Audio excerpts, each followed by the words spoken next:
The Quran says you are busy piling up, calculating, developing your careers, your money, your occupation, your wealth, until you visit the graves. Think about it. When was the last time that you went to a funeral? Was it your mother? Was it your father? Was it your grandfather? Was it your uncle? Was it your cousin? Was it your friend? Was it your wife? Was it your husband? The last time that you visited the grave, when you went to a funeral and you saw that person whom you loved that was laughing, crying, live, boasting, wealthy, educated, denying, arrogant, whatever they were. What was the demeanor of the people when you walked in that funeral home? When that person was stretched out in their last suit? What was the demeanor? Were the people cracking jokes? Were they dancing? Were they clapping and singing songs? No. Silence. Melancholy. Trauma. Why? Because every person that walked in that room, seeing that person stretched out, the first thing they thought about was not the person.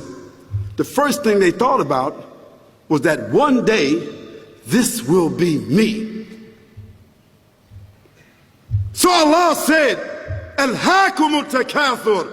All of us, all of you are engaged in running your mouths, doing your business, multiplying, buying houses, cars, business, whatever you're doing. And when you're told about God, religion, life, morality, you're saying, look, I ain't got no time for that. I ain't got no time for that. I don't want to hear that. I don't even believe in God.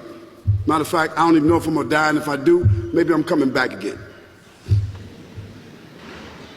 As a matter of fact, science is so sophisticated that I think really that they're on the verge of being able to solve the whole thing of death soon. We ain't got to die. If we got enough money, we don't even have to die. See how arrogant people can be until they visit the funeral house. And then after you go to the funeral house, if you got the guts, if you're able to do so, you go to the grave. And now this is another scenario. And you say to yourself, is that it? I mean, 50, 60 years, scraping, struggling, scheming, lying, stealing, fornicating, jumping up and down, begging, working, and this is the end of it? I mean, is this what's going to happen to me? Are they going to be dropping me into a hole in the ground?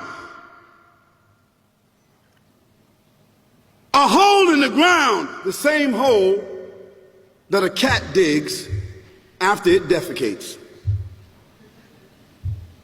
Just a little deeper.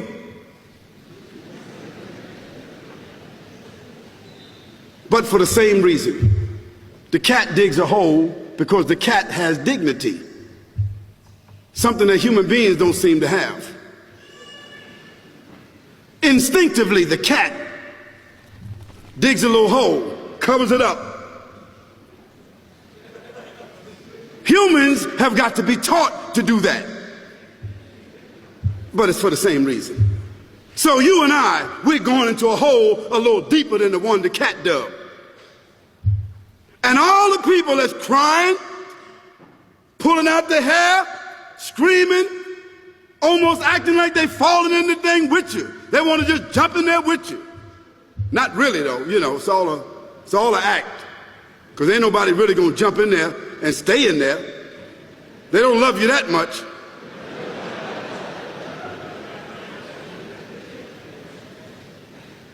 And then after all the shoveling get done, and they fill it up, and the box, you can't even see the box no more, the coffin that cost $5,000.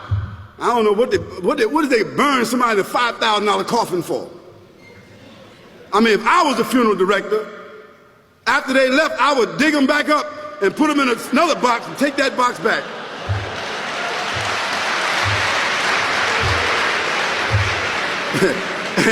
and honestly, I'm telling you, that's what they do. Yeah. So after all the money and all the drama, and they dig that hole and put you in there and cover you up, and everybody goes back to the place, go back to mama's house or daddy's house or whoever's house, and we cook some chicken or whatever it is, and we do a little dancing and drink some scotch and forget all about that person, and then we want the lawyer to come now and talk about, divvying up the spoils.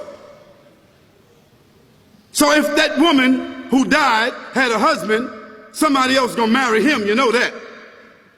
And that man who died, that woman, in about 6 months or a year of grieving or whatever it is, she gonna come to understand that she needs somebody else to be with, so she gonna marry somebody. So that means if his suits are still in the closet and he can fit them, who gonna wear them? So it really means that after all this time, and the people walk away from that grave, it's over. What about that person in the grave? What's happening? Because you know and I know that death is almost like sleeping. Death is like sleeping. Your body is gone. Your body is dead. Your spirit is gone, but your consciousness is there. Yes, brothers and sisters, you and I are going to know when the people put us in that box and put us in the grave. We are going to know.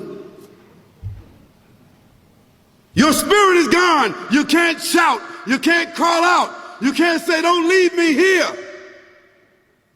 But you're going to be hearing and you're going to be seeing, because that's a different kind of consciousness. But you can't move. And in that grave, this is when the real trauma is going to begin. Because there's a reason for humans to go inside the grave. If the Creator wanted to, He could have caused us to live and then disappear into the atmosphere. But He didn't. He caused us to go into another womb called the tomb. You started out in the womb of your mother, and you wind up in the womb of the earth called the tomb. From the womb to the tomb. This is the whole trip. And this is what you have to think about. That grave is going to be a place of drama and trauma. A place where you're going to be questioned before you're resurrected.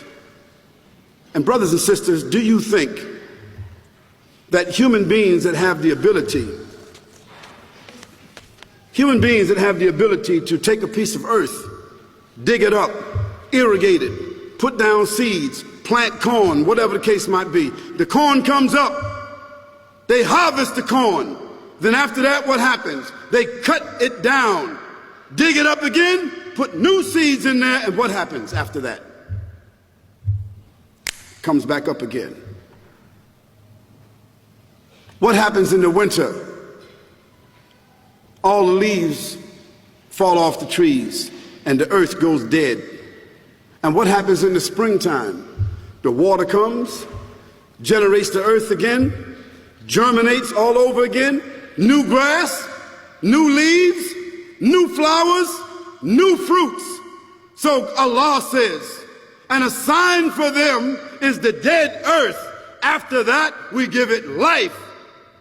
And then you eat the fruits from that. So Allah says, the one who gave you life in the beginning, is He not able to give you life all over again in order to judge you? Yes, certainly. You may want to deny it because you don't want to be judged. But you will be judged.